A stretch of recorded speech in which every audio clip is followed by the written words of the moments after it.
It's a big challenging situation. How do you engage with the governments, particularly when the governments are seen not to be behaving well?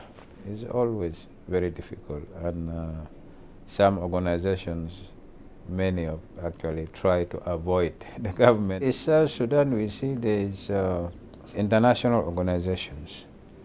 They seem to be avoiding particularly the national government and try to work with local actors like maybe chiefs, and also to work with churches, to work with civil society organizations. But that has not been very easy. It has been very difficult because at the end of the day, the government is still there. You also need their cooperation to be able to carry out your activities. I think there's the feeling that, when the conflict is on, you need to invest in, the non-government organizations who can deliver services. Then when the conflict is over, the government can resume its role.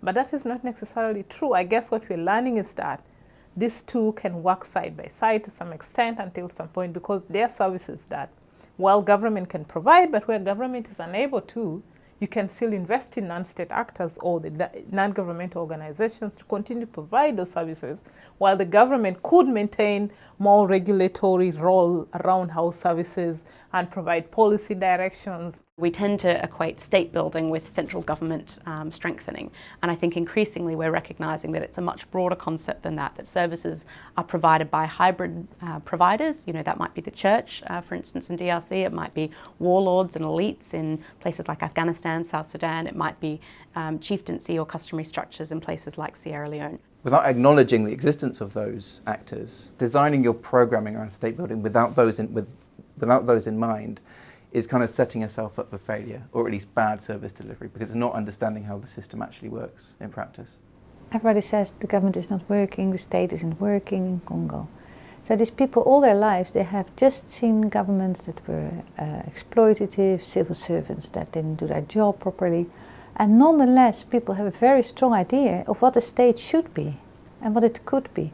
So there is a sense of what you should expect from a state. It's a state that should be responsible for education. It should be responsible for health services.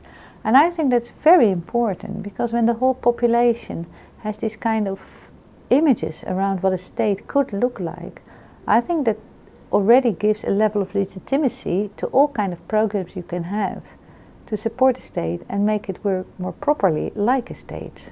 What we've learned is it's not just the services that they provide, but the way it is provided.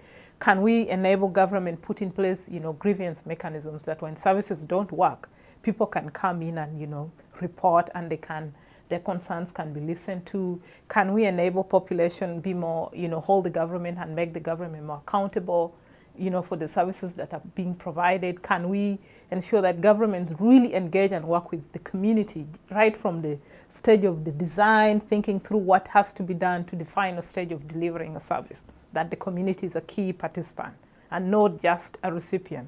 When the local government, the decentralized, the devolved government, when it's unable to provide services properly and with efficiency to the people, then very quickly that decentralized government becomes illegitimate in the eyes of the people.